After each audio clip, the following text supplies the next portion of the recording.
This is the story of Shoko Tendo, daughter of a Yakuza, survivor of one of the most brutal ordeals that anyone should ever have to go through. Shoko still carries the physical and mental scars of her younger life and her years of abuse and heartbreak. All the while, her father not only allowed it to happen, but actually encouraged it. Let's take a look inside the life of the most dangerous Yakuza's daughter.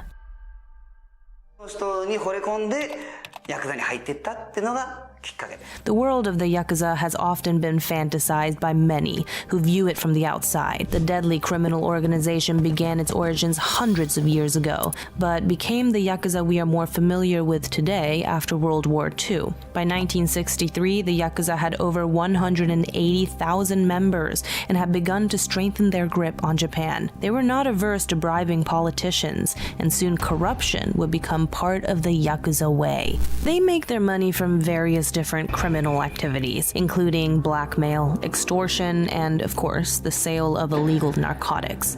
Their numbers have been in decline as Japan steers away from simply accepting the Yakuza as part of their society. 好きな女抱いてっていう風なのが見えるんですけど、基本的にはやっぱりもうでっちからなんで、誰かについて、上の人についてね、礼儀作法とかを学んでいくっていうのが基本なんです。 But one aspect of the Yakuza that isn't talked about as much and explored even less is the woman of Yakuza. As it turns out, this might be for a very good reason, as this case reveals in all its shocking detail. Ou quand on a été pour une femme, je crois que c'est plus dur. The story of Shoko Tendo is one of heartbreak and tragedy, and one that shocked many, as this victim decided to tell all in a no-holds-barred book that revealed the sickening treatment the Yakuza have committed, and this treatment isn't just inflicted on their enemies. Born in 1968, Shoko was one of 3 siblings to parents Hiroyasu and Satomi. Shoko was born into the Yakuza and lived in a beautiful house in Sakai, Osaka. They led comfortable lives, with their Yakuza father running several legitimate businesses, as well as his more darker profession. Being a Yakuza came with sacrifice, and going straight was precarious, as the gang tattoos tell any employer exactly what your past would have involved. In fact, Yakuza tattoos affect many parts of their lives, and former members have faced discrimination after their history has been uncovered. Shoko wasn't even 10 years old when she first experienced this discrimination. After the death of her grandmother, she saw her father and one of her uncles disputing over the will, and she claims her uncle told her father, "You, Yakuza scum, you're not getting a penny of the Tendo family's money." She recalled neighbors would gossip, and she would be treated like an outcast through her school years. During this time, her father was imprisoned, and as Japanese law forbade children between the ages of 4 and 14 from visiting prisons, he did not see him for many years. In his absence, her mother kept an eye on his gang and family businesses, and although her mother was loving and supportive, she might not have known the extent of the bullying she was experiencing as the daughter of a gangster, and one of these experiences would be an ominous premonition of violence that was yet to come. During an encounter with another girl, a group of boys attempted to violate her. With the help of a friend, she was able to fight them off and escape harm. Her association with the Yakuza and the dangers that come with it had already had an adverse effect on her life, and soon she would discover the true horror of being a gangster's daughter. On ne devient pas Yakuza quand on est une femme. En revanche, les femmes qui ont épousé des Yakuza font totalement partie du groupe. Après, leur rôle va dépendre en fait du rang hiérarchique de leur... The bullying and exclusion eventually took its toll on Shoko.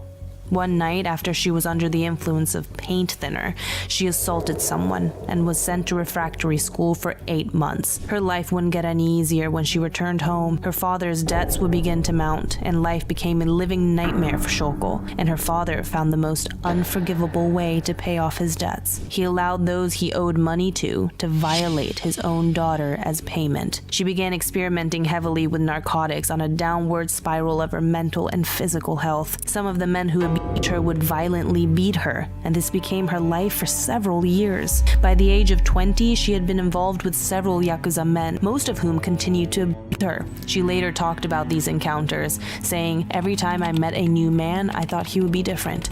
When they cried and said sorry, I forgave them. I never learned. Shoko recalls the last time she took narcotics. It was after another beating in another seedy hotel. But this time, she had an epiphany and recalls, I kept thinking, I don't want to die in a place like this. I was there for an hour and managed to drag myself home. I knew it was time to stop. But she would face the most challenging parts of her life yet, when she was to experience the first loss of a parent. Just before she married a gangster, Shoko was severely beaten by an ex-boyfriend. Her marriage wouldn't last, and she even claims her husband cut off one of his own fingers, a traditional method of atonement for Yakuza gangsters.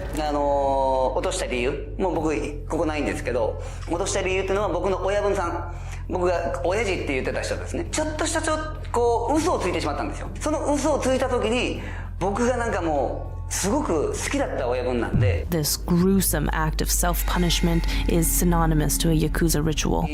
がちょっと厳しくて会費が払えないからと言ってその組織から逃げたりとか逃げたりした時もやっぱり組に戻る以上は何かしらのけじめをつけろと言われてやっぱり指を落として帰る。Shoko would move to Tokyo after she found herself without any money and with nowhere else to go. She started working in a pachinko parlor and would try to build a better life for herself. But when her mother passed away, she would become consumed by grief and unable to continue life. One night, she swallowed handfuls of sleeping pills in an attempt to take her own life. She would survive the ordeal. When her father died of stomach cancer several years later, instead of reacting as badly as she did with her mother, Shoko saw this as a real chance to turn her life around once and for all. Newly divorced, she took the chance and she returned to work in the red light zone. Within a year, she had opened a savings account. She worked hard and focused on her job relentlessly, and with that perseverance, she was able to save enough to leave the life of a hostess forever. Her story so far had been a roller coaster, and she decided it was time she put pen to paper and tell the whole world about the life of a Yakuza daughter. And what she revealed makes for a shocking read when she released her book, Yakuza Moon. Some of the more heartbreaking details of her story include the damage the years of violation and abuse taken, not just on the state of mind, but on her health as well. Her scars paint a terrifying picture of how violent Yakuza men could be towards their women. By the time she escaped their world, she had suffered broken bones and teeth, damaged eardrums, missing hair, and had suffered from the repercussion of her narcotic use. So brutal were these injuries that she eventually needed plastic surgery. Yet despite the pain she endured often with knowledge of her father, she still speaks of him fondly while recalling some of his more violent moments with other members. She describes the first time she saw a Yakuza member after severing his own finger. My mother tried to shield my eyes, but I could still see the blood dripping from his hand. My dad was furious and split the guy's head open with an object in the hall. He said, "Why did you cut your finger off?" Shoko still visits the family cemetery in Tsugomo, and even with the difficult relationship between her and her father, he still managed to encourage her in a letter he sent just before his death, where he said, "Shoko, please continue to believe in yourself." And believe in herself she did. Her book sold copies all around the world and have been translated into several languages. The gripping insight into the world of the Yakuza was even approved by some Yakuza members themselves. One of those wrote to her, telling Shoko that her portrayal of a gangster was as accurate as it could be. Maybe writing about her life has somehow helped heal the mental wounds she has endured, but one aspect of the Yakuza will never leave her: the Yakuza tattoo. Instead of shying away from the tattoos that cover her body, Shoko embraces them and sees them as an empowering part of her life. While famous Japanese artists and musicians can freely display their body art, the Yakuza live more concealed lives, and their tattoos have had an effect on the very culture of Japan. ないので、どうしてもやっぱり公の場でイズムを見せちゃうと、やっぱりこういいイメージをやっぱ持たれないんで。見せびらかすのもあんまりいいとは思わないし、入れ墨って隠す美しさがあると思うんです。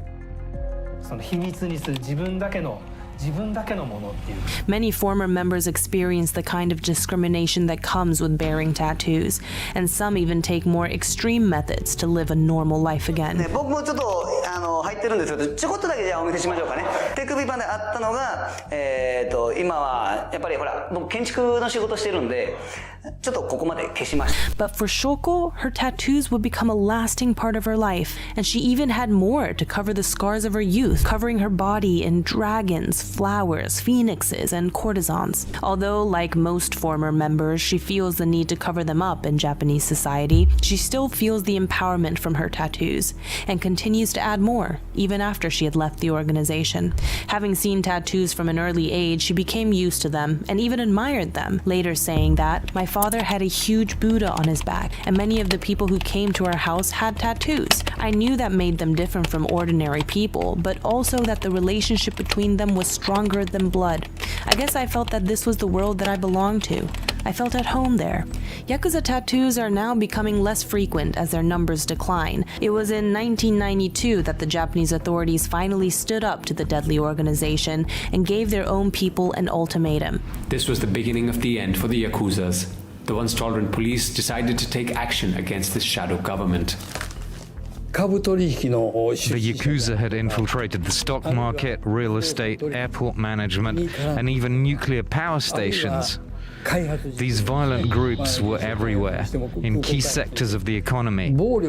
The Japanese government implemented the anti-boryokudan law in 1992. These strict anti-gang laws would not only make it easier for gang bosses to be arrested for the actions of their underlings, it also discouraged businesses from engaging with the Yakuza. In fact, if businesses were caught dealing with them, they would face a range of punishments. This does not just include business meetings or dealings. This can also be simply playing a round of golf with a Yakuza member.